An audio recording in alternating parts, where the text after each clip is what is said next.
Hôm nay lại tiếp tục cùng Pika Review tiếp tục hành trình và thử thách tiếp theo của Ash nhé. Ash, Mitty và Tracy cập bến một hòn đảo hoang sơ. Ngay khi đặt chân lên, họ gặp một nhóm nhà khoa học đang khảo sát địa chất. Người dẫn đầu tiến sĩ Can Giang cho biết nơi này nổi tiếng với truyền thuyết về Kabuto hóa thạch, loài Pokemon cổ đại từng sinh sống ở đây. Trong lúc trò chuyện, tiến sĩ kể thêm rằng ngôi làng gần đó tin rằng Kabuto vẫn còn tồn tại. Theo truyền thuyết, nếu Kabuto bị quấy rầy, cả hòn đảo sẽ chìm xuống biển.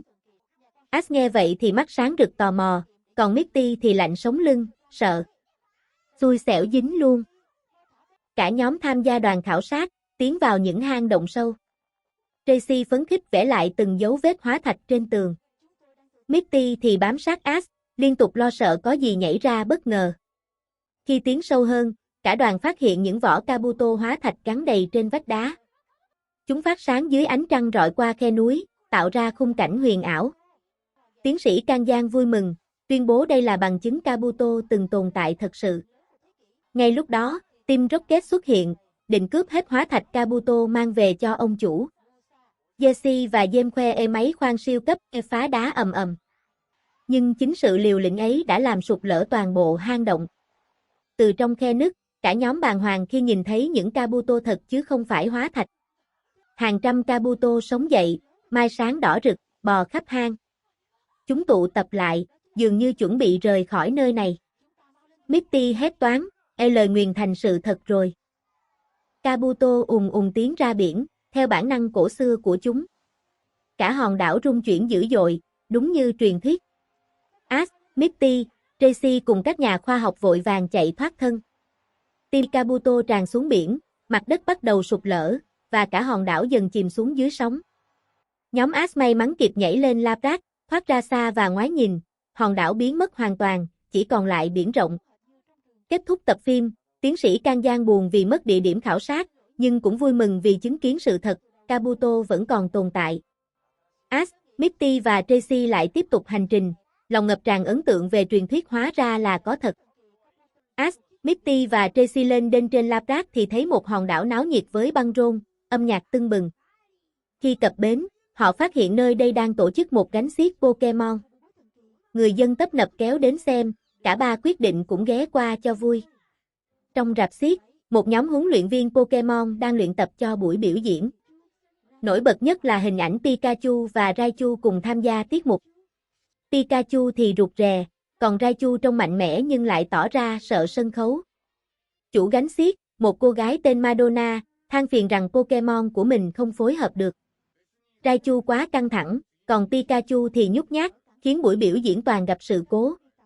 Ash động viên cô, đề nghị để Pikachu của mình tập cùng, hy vọng có thể giúp Raichu lấy lại sự tự tin. Ban đầu, Pikachu và Raichu cãi cọ, không chịu hợp tác.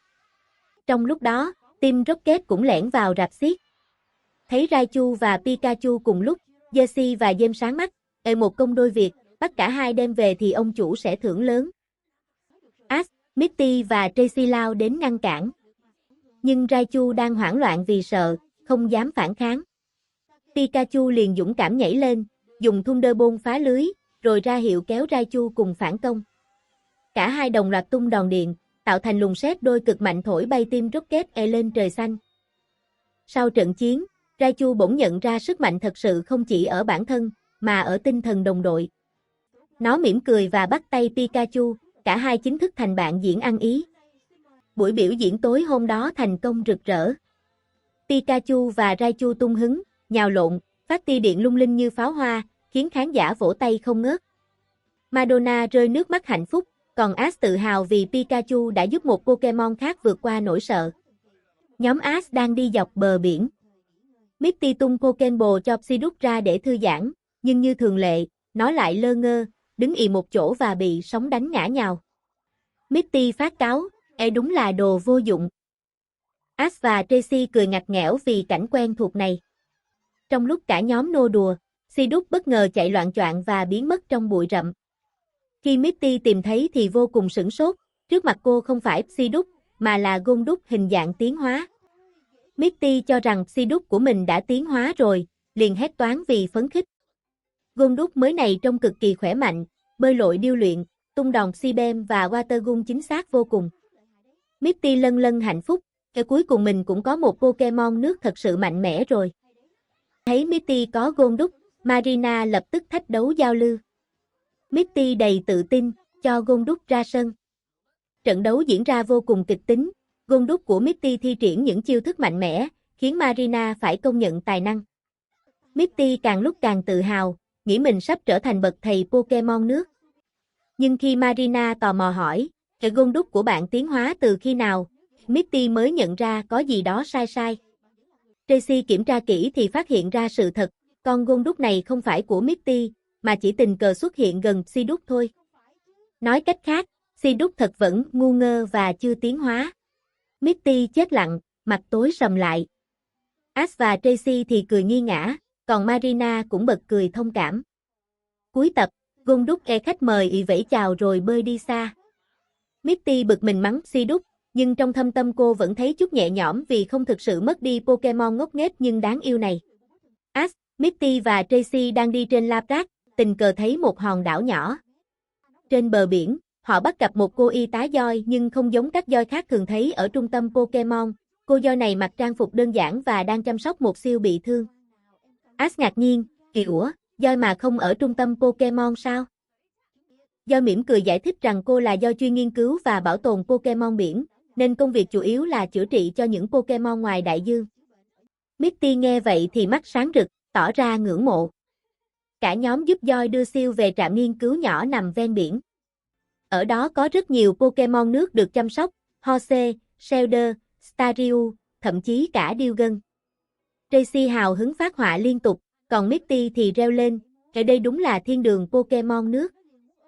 Trong khi đó, Ash tò mò hỏi voi có bao giờ tham gia chữa trị Pokemon trong các trận đấu không? Voi nhẹ nhàng trả lời, ta yêu tất cả Pokemon, nhưng ta đặc biệt muốn bảo vệ những sinh vật ngoài biển khơi, vì chúng dễ bị con người làm tổn hại. Đúng lúc ấy, Team Rocket xuất hiện với kế hoạch bắt trộm Pokemon biển hàng loạt. Chúng dùng lưới khổng lồ kéo lên, giam nhốt nhiều Pokemon đang được voi chăm sóc. Jessie cười lớn, thì hôm nay ông chủ sẽ khen ngợi chúng ta hết lời. Khi tình thế nguy cấp, voi bất ngờ ra lệnh cho siêu bị thương ban nãy. Siêu dù còn yếu vẫn dũng cảm phóng ra Aurora Beam, phá tan lưới sắt. Toàn bộ Pokemon biển được giải cứu. Kết thúc tập phim, voi cảm ơn nhóm Ash đã giúp đỡ. Cô mỉm cười, mỗi voi đều có cách cống hiến khác nhau. Với ta, hạnh phúc lớn nhất chính là thấy Pokemon biển được tự do và khỏe mạnh. Misty xúc động, còn Ash thì nói, chắc chắn chúng ta sẽ còn gặp lại. Cả nhóm tiếp tục ra khơi, mang theo sự cảm phục với một cô voi đặc biệt, sống hết mình vì Pokemon ngoài đại dương. Ash đang lên đên trên biển thì nhìn thấy Nave Island, nơi có một gym thuộc hệ thống Orange League. Ash phấn khích, ở đây rồi, cơ hội để lấy huy hiệu thứ 2. Misty và Tracy cũng hào hứng theo cùng. Sau khi cập bến, họ gặp gym leader Danny, một người đàn ông hiền hậu với bộ râu nhỏ. Ash ban đầu không biết ông chính là gym leader, nên còn lơ ngơ hỏi, bác có biết chỗ nào có gym không? Danny chỉ mỉm cười bí ẩn. Misty trêu Ash, đúng là lúc nào cũng hấp tấp. Danny dẫn cả nhóm tới nơi diễn ra thử thách. Nhưng khác với Kanto, gym ở Orin Archipelago không chỉ đơn thuần là đấu Pokemon mà là các cuộc thi kỹ năng đặc biệt. Danny tuyên bố, muốn có huy hiệu Navel, Ash phải cùng Pokemon vượt qua những thử thách do ta đặt ra. Thử thách đầu tiên, đẽo băng làm thuyền trượt dốc. Ash và Pokemon phải cắt một tảng băng lớn thành hình con thuyền, sau đó trượt từ núi xuống. Bulbasaur dùng Rarolip, Squirtle phun nước, Pikachu tiếp điện hỗ trợ, kết quả con thuyền tuy vụng về nhưng vẫn đủ chắc. Danny thì làm con thuyền băng gọn gàng, trượt xuống cực mượt. Cả hai chiếc thuyền lao dốc trên đường băng tuyết. Ash ban đầu thua thế, nhưng nhờ sự phối hợp hài hước của Pokemon, Squirtle phun nước làm tăng tốc, Pikachu xả điện để phá băng. Con thuyền băng của Ash bất ngờ vượt lên và cùng Danny cán đích gần như cùng lúc. Danny cười sảng khoái, tuyên bố Ash đã chứng minh được tinh thần đồng đội và lòng quyết tâm. Ông trao cho Ash huy hiệu Navel, chiếc huy hiệu hình vỏ sò xanh. Ash giơ cao huy hiệu, la lớn, huy hiệu thứ 2, mình đã có rồi. Cuối tập, Misty nhận xét, thật bất ngờ, một trận gym mà chẳng cần đánh nhau. Ash cười, Nhưng còn khó hơn cả đấu tay đôi. Tracy thì hào hứng, The Orange League đúng là độc đáo thật. Cả nhóm lại tiếp tục hành trình, hướng về những thử thách mới. Ash, Mitty và Tracy đang đi dọc một hòn đảo xanh tươi. Họ nhận thấy xung quanh toàn cây ăn quả sai trĩu, từ táo, chuối, xoài cho đến dưa, đúng nghĩa thiên đường trái cây. Mitty và Tracy hào hứng hái ăn, còn Ash thì vừa ăn vừa than, ước gì ở đây có diêm nữa thì tuyệt. Trong lúc cả nhóm vui vẻ, đột nhiên người dân địa phương ùa ra, kêu thất thanh, gây thảm họa rồi. Có con quái thú ăn sạch vườn trái cây của chúng tôi. Ash và bạn bè đi theo thì chứng kiến cảnh, một Snorlax khổng lồ đang nằm ngủ ngay giữa vườn cây, xung quanh toàn là cành trụi lá. Hóa ra thủ phạm ăn sạch trái cây chính là nó. Mitty ngán ngẩm, kể chắc nó ăn cả hòn đảo mất. Người dân cầu cứu nhóm Ash giúp bắt Snorlax đi nơi khác. Ash hí hửng, được thôi, coi như thử sức. Trong khi đó, Team Rocket cũng theo dõi từ xa. Jessie nảy ý định, nếu bắt được Snorlax, chúng ta tha hồ ăn trái cây miễn phí, lại còn đem nộp cho ông chủ. Khi Team Rocket hành động, Snorlax bất ngờ tỉnh dậy. Vừa mở mắt, nó lại háu ăn, đuổi theo cả trái cây lẫn Team Rocket. Với sức mạnh kinh khủng, Snorlax chỉ cần vung tay cũng khiến Jessie, James và Mel bay thẳng lên trời. Dù Team Rocket bị loại, nhưng vấn đề vẫn còn, Snorlax tiếp tục ăn hết hoa quả. Người dân lo lắng cực độ. Lúc này, Tracy chợt nhớ ra trong sách có ghi, Snorlax chỉ dừng lại khi được bắt bằng Pokéball, sau đó sẽ ngủ trong đó thay vì phá phách. Ash quyết định ra tay. Sau khi cho Pikachu, Bulbasaur và Squirtle hợp lực cản trở, Ash ném Pokéball. Ban đầu Snorlax vùng vẫy dữ dội, quả bóng rung lắc kịch liệt nhưng cuối cùng, ánh sáng đỏ thu phục thành công. Ash đã chính thức bắt được Snorlax. Người dân mừng rỡ vì đảo trái cây được cứu. Mitty thì lắc đầu, cậu định mang nó đi theo thật sao? Nó ăn gấp 10 lần cả nhóm cộng lại đấy. Ash cười gượng, nhưng thực lòng cũng biết đây sẽ là một Pokemon khó y nuôi. Tập phim khép lại với cảnh Ash ôm Pokéball của Snorlax, háo hức nghĩ đến việc sẽ dùng sức mạnh khủng khiếp của nó trong trận đấu sau này. Nhóm Ash, Mitty, Tracy ghé vào một hòn đảo nhỏ. Ở đó, dân làng bàn tán về một con tàu ma bị đắm ngoài khơi, nơi được cho là cất giấu kho báu quý giá của Pokemon cổ đại. Ash nghe thấy liền háo hức, tàu ma á. Nhất định phải đi xem. Mitty thì rùng mình, cậu thì ham hố, còn tớ thì chỉ thấy rợn tóc gáy thôi. Cả nhóm cùng một số nhà nghiên cứu địa phương đi ra biển, tìm đến con tàu đắm nửa chìm nửa nổi. Con tàu trông cũ kỹ, mục nát, phủ đầy rong rêu, khung cảnh u ám hệt như phim kinh dị. Tracy say sưa vẽ lại, còn Mitty thì cứ níu chặt tay Ash. Khi vừa bước vào bong tàu, bỗng cửa tự động sập xuống. Mọi người giật thót, nghĩ rằng có ma.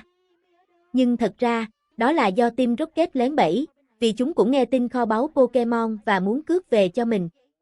Jessie hả hê, tất cả kho báu sẽ là của chúng ta.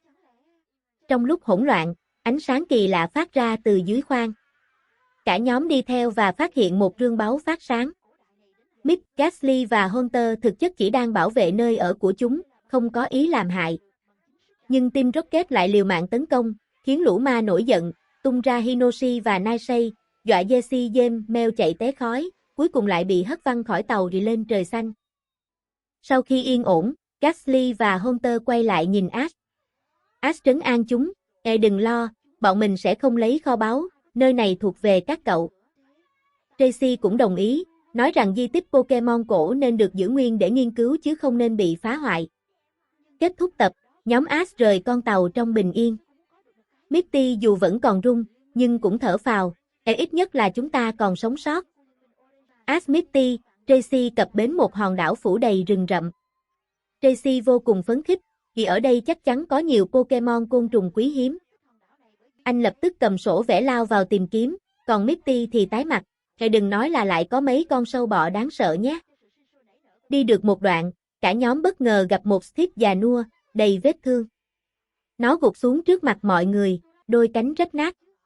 Tracy liền quỳ xuống quan sát, lo lắng, Steve này vừa trải qua một trận chiến khốc liệt. Mitty thì đứng nép sau Ash, rùng mình vì lưỡi hái của nó. Tracy quyết định đưa Steve về trung tâm Pokemon để chữa trị. Nhưng Steve vốn kiêu hãnh, không chịu để ai giúp. Nó cố gắng chống cự, khiến Tracy phải kiên nhẫn thuyết phục.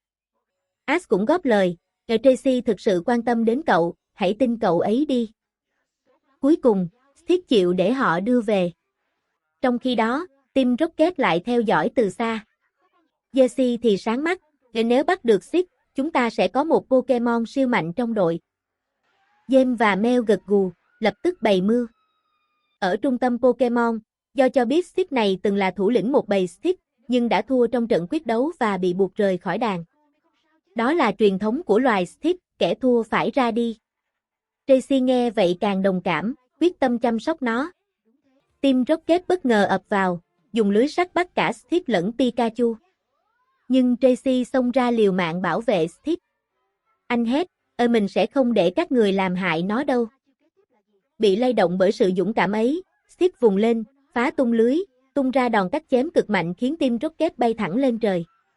Sau trận chiến, Steve đứng lặng, nhìn Tracy với ánh mắt thừa nhận. Tracy run run chìa Pokéball, và Steve tự nguyện chạm vào chính thức trở thành Pokemon mới của anh. Misty thở dài, tuy hơi đáng sợ, nhưng mình mừng cho cậu đó, Tracy. Ash thì cười, thế là nhóm ta lại mạnh hơn rồi. Kết thúc tập phim, Tracy nâng niu Pokéball của Steve, quyết tâm sẽ đồng hành cùng nó để cả hai cùng mạnh mẽ hơn. Ash, Misty và Tracy đã trải qua nhiều chuyến phiêu lưu liên tiếp. Cả nhóm mệt lử, thậm chí Pikachu cũng gục xuống thở dốc. Misty than vãn, nếu không nghỉ ngơi, chắc tớ gục trước khi tới gym tiếp theo mất. Tracy đồng ý, còn Ash thì ban đầu vẫn y máu phiêu lưu, nhưng rồi cũng chịu nhượng bộ. Họ quyết định dừng chân trên một hòn đảo yên bình, cây xanh tùm, bãi biển đẹp như tranh vẽ. Ash hồ hởi, được rồi, hôm nay chính thức là ngày nghỉ. Misty liền nhảy xuống biển bơi cùng Staryu, Citrus thì lại bị sóng cuốn trôi như thường lệ. Tracy thì ngồi trên các phác họa Pokemon trong tự nhiên. Ash cũng tranh thủ luyện tập với Pokemon của mình, Bulbasaur, Squirtle, Charizard và Snorlax. Nhưng kết quả thì Bulbasaur chăm chỉ, Squirtle nghịch ngợm, Charizard thì nằm phơi nắng không thèm nghe lệnh, còn Snorlax thì chỉ ngủ khò khò. Ash tức điên, gào lên, mấy cậu có thể nghiêm túc được không? Trong khi đó, Team Rocket cũng đang có ngày nghỉ phê bất đắc dĩ. Chúng ngồi trên bãi đá xa xa, gặm bánh mì khô, than thân trách phận, ước gì có chút gì ngon để ăn. Mèo ngáp dài, đúng là ngày nghỉ chán ngắt nhất. Trớ trêu thay, chúng phát hiện nhóm Ash cũng đang nghỉ ngơi. Jesse sáng mắt, nếu hôm nay bắt được Pikachu thì coi như kỳ nghỉ hoàn hảo. James gật gù, cả bọn bầy bẫy. Tuy nhiên, vì quá đói và mệt, kế hoạch của Team Rocket liên tục thất bại. Chúng dựng lưới thì bị Snorlax ngủ lăn đè nát. Dùng khinh khí cầu thì Charizard phun lửa đốt cháy. Cuối cùng cả ba bị Pikachu cho ăn Thunderbolt, bay thẳng lên trời. Khi mọi rắc rối qua đi, cả nhóm Ash mới thật sự được tận hưởng ngày nghỉ. Họ cùng Pokemon ăn uống, đùa nghịch bên bãi biển. Misty mỉm cười, đúng là lâu lắm rồi mới thoải mái như thế này. Tracy gật đầu, ai cũng cần nghỉ ngơi để có thêm sức mạnh tiếp tục hành trình. Ash nhìn Pikachu, nắm chặt tay, ngày mai chúng ta sẽ lại lên đường mạnh mẽ hơn. Tập phim kết thúc trong khung cảnh hoàng hôn trên biển, cả nhóm nằm dài trên cát, thư giãn trong một ngày yên bình hiếm hoi. Và cuộc hành trình vẫn sẽ tiếp tục, nếu mọi người thấy hay nhớ hãy like, share và đăng ký kênh để đón chờ những cuộc hành trình tiếp theo nhé. Cảm ơn mọi người và chúc mọi người ngày mới vui vẻ.